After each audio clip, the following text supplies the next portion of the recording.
পাঁচবারের বিশ্ব champion Brazil 2-1 ব্যবধানে মিশরকে হারালেও এই জয় কি আসলেই স্বস্তির নাকি আড়ালে লুকিয়ে আছে বড় কোনো বিপর্যয়ের পূর্বাভাস?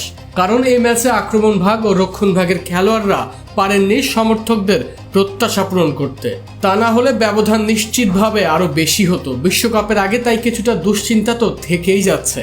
ম্যাচের 7ম মিনিটে ব্রুনো গিমারায়েসের গোলে এগিয়ে যায় ব্রাজিল, কিন্তু মাত্র 4 মিনিট পর 11তম মিনিটে অভিজ্ঞ ডিফেন্ডার মার্কুইনোসের হাস্যকর ভুলে গোল করে মিশরকে সমতায় ফেরান জিকো।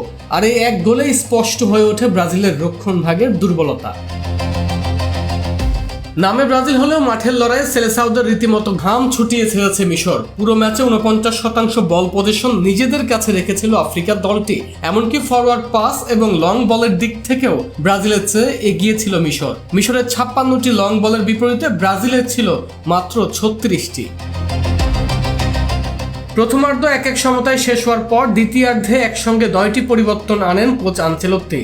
52 মিনিটে রাফিনিয়ার পাস থেকে তরুণ তারকা এনরিকের দারুণ গোলে রক্ষা পায় ব্রাজিল। তবে আক্রমণ ভাগে ধার কমলেও মিশরের ডিফেন্স যেখানে 21টি ক্লিয়ারেন্স করেছে, সেখানে ব্রাজিলের ডিফেন্স করতে পেরেছে মাত্র 16টি।